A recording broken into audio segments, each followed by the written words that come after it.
Okay, here's where we're going to start. I'm going to give you tangible things. We've been to tons of conferences, tons of breakout sessions, and my least favorite thing is to go to a breakout session and you leave and it's like, what do I do? There's nothing tangible to take home, action items to take home and actually do right now. So I'm going to give you some of those things.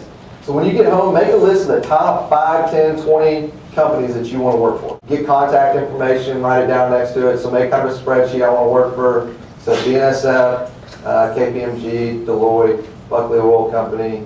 Write all the information down, contact numbers. Once you have that, identify the decision maker.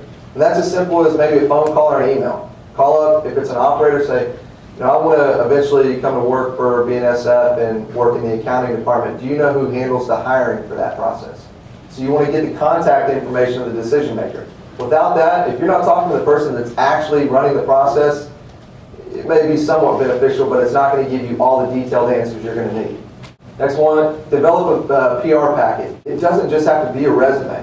Yes, people say, oh, well, this stuff gets in the way. They just want resumes. But I've come in, and maybe you can ask them, just hold in your hand, say, I've developed this packet. It's got a little bit more of an in-depth look at who I am, as a student, personally. Is this something that would be of interest, to you? Can I leave this with you? If it was something I was really interested in, I would actually overnight a packet over there with a letter on it that said, listen, I'm interested in working with your company. Here's a little bit about myself. I'd love to interview when I graduate in May.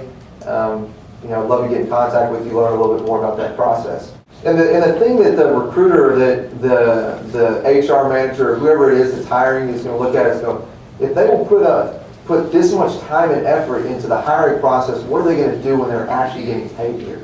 Website. I already talked about this. Created a website. It's on blogging format. I went to WordPress.com. Take an hour out of your time to differentiate yourself from everybody else out there. The job that you don't want, it's kind of a settling job. You're making 30 grand a year. And what if this website was the difference between you having a job you love and now you're making 60 grand a year? Would you spend an hour out of your time to have a job you love and make 30 grand more? Follow up.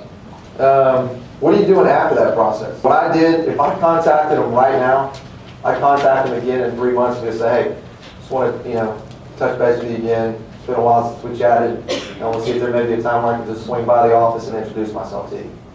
So now you're not a random person in the stack. You're someone that she knows or that he knows. Now that sets yourself apart.